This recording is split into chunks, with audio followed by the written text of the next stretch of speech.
아니에요. 시장경제 자본주의에 대칭되는 이념이 공산주의, 또 넓게는 사회주의라고 할 수 있는데, 공산주의는 만든 사람이 있잖아요. 책이 있잖아요. 자본론, 그리고 마르크스, 그죠? 엥겔스, 이런 사람들이 철학자들이에요. 그 사람들이 혁명 사상을 만들었고, 그것을 책으로 썼고, 그래서 그거는 이념이에요. 그래서 그 책에 쓰인 것과 다르게 행동하면 계량주의니 무슨 이래가지고 서로 이념 논쟁도 하고 그랬어요. 근데요, 시장경제 한번 생각해 보세요. 누가 만들었어요? 책이 있나요? 없어요. 사실은 언제부터 존재했는지조차도 불분명해요. 그러니까 시장경제라는 것은 굳이 표현하자면 시장이라는 것이 형성됐을 때부터 시장 원리는 있지 않았을까 하는 추측은 가능하죠. 사람들이 물건을 사고 팔고 거래할 때부터 시장 원리는 존재했어요. 내가 내 등을 긁기가 불편하니까 내 친구한테 등 좀 긁어주라. 긁어줬죠. 그래서 대가로 너도 내 등 좀 긁어주라. 긁어주죠. 이게 뭐예요? 이게 분업이고 교환이라고요. 이게 시장 원리예요. 뭐 그렇게 복잡한 게 아니에요. 그러니까 왜 석기시대가 청동기가 되고 청동기가 철기가 됐을까? 왜 사람들이 화폐라는 걸 발명해서 주고받았을까? 이 배경이 뭐겠어요? 사람들이 조금이라도 편하게 먹고 살기 위한 거거든요. 이거를 경제학에서는 이제 인간의 합리적 이기심이다 이렇게 표현하는데요. 이기심이다 그러니까 뭐 좀 나쁜 거 아니야 이렇게 생각할까봐 저는 그 표현은 일부러 안 쓰고요. 사람들이 최소의 노력으로 최대의 성과를 얻어서 배부르고 등 따뜻하게 살고 싶은 그 욕구, 여러분 다 있죠? 저도 있어요. 저도 조금이라고 월급 많이 받고 싶거든요. 학생들도요. 기말고사 때는요. 딱 머릿속에 그거 하나예요. 최소의 노력으로 최고의 학점 따기. 그게 목표라고요. 그러니까 인간의 본성이에요. 그건 우리 DNA야. 그러니까 청동기가 철기로 바뀐 것도 그거예요. 그 선사시대 인류들도 석기로 농사질 때보다 철기로 농사지니까 편하거든. 배부르거든.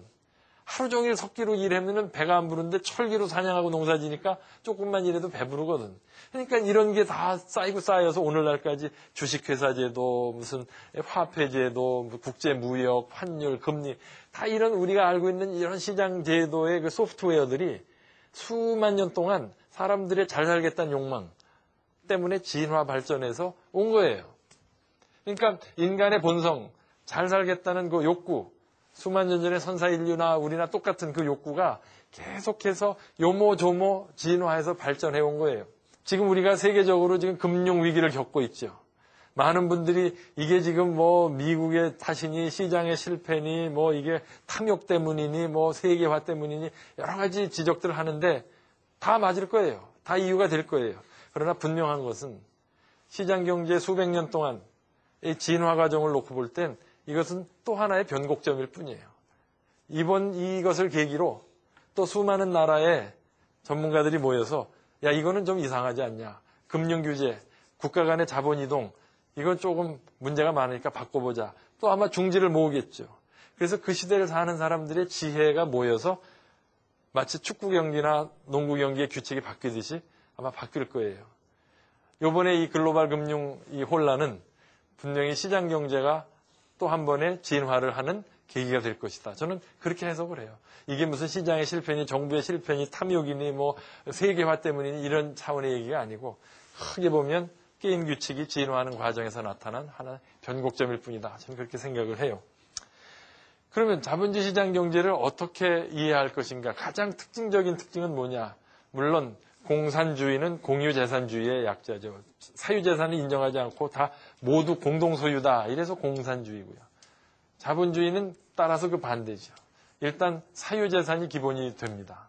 그래서 사람들이 전부 자기 재산을 가지고 있는데 생산수단이 민간의 소유가 되는 게 기본 원칙인데 시장경제에서는 먹고 사는 문제를 제각각 분산된 의사결정 구조로 한다. 말씀이 좀 어렵지만 무슨 얘기냐면 무엇을 어떻게 만들어서 누구한테 나눠주느냐는 이 경제의 기본 문제를 계획경제에서는 국가가 모든 생산 설비를 소유하고 있기 때문에 엑셀 시트처럼요. 스프레드 시트처럼 국영기업 1, 2, 3, 4 필요한 물건 A, B, C, D 해가지고 국영기업 1이 필요한 물건 B를 언제까지 몇 개 만들어라.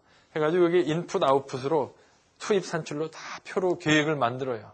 그래서 지시하면 돼요. 그래서 그대로 따르면 돼요. 그러면 완벽할 줄 알았죠. 그게 초기 그 공산주의 계획경제를 생각했던 사람들이 이상이에요. 그러면 공평하고 효율적이고 차별 없는 아름다운 사회가 된다고 생각을 했죠. 그거를 하이에크라는 경제학자가 치명적 자만이라고 그랬죠. 사람이 그렇게 완벽할 수가 없어요. 슈퍼컴퓨터도 지금 대한민국에서 휴대폰이 몇 대 필요하고 옷이 몇 벌이 필요하고 주택이 몇 개가 필요하고 자동차가 몇 대가 필요한지 계산해낼 수가 없어요.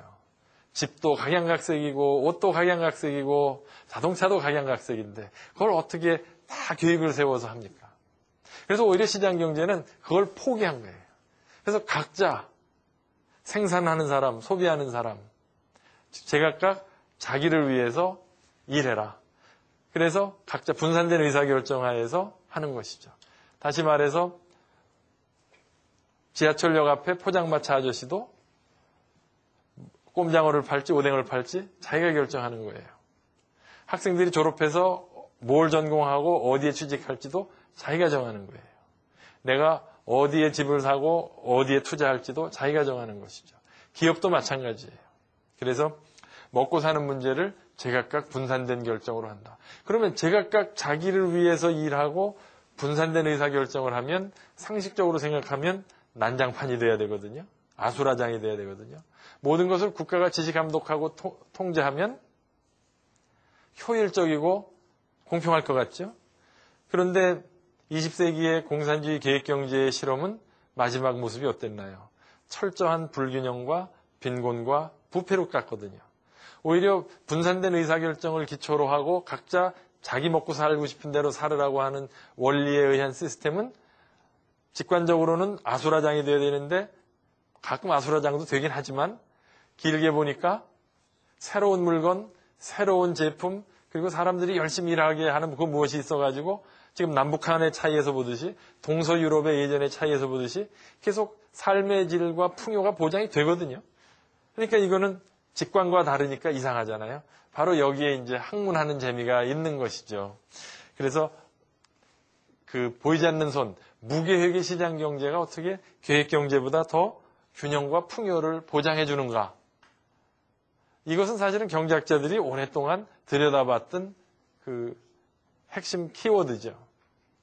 그래서 이것을 일찍이 아담 스미스라는 사람이 국부론이라는 책에서 다 아시는 얘기겠지만 보이지 않는 손이라고 얘기를 했죠. 그래서 보이지 않는 손이라는 말이 처음 나온 이 문단이 이거죠. 국부론이라는 책에서. 여기서 핵심은 그거예요. 빵집 주인이든 푸주간 주인이든 이 사람들이 좋은 빵, 좋은 소세지를 만드는 것은 우리 식구에게 좋은 빵, 좋은 소세지를 주기 위함이 아니고 돈벌이 하기 위함인데 의도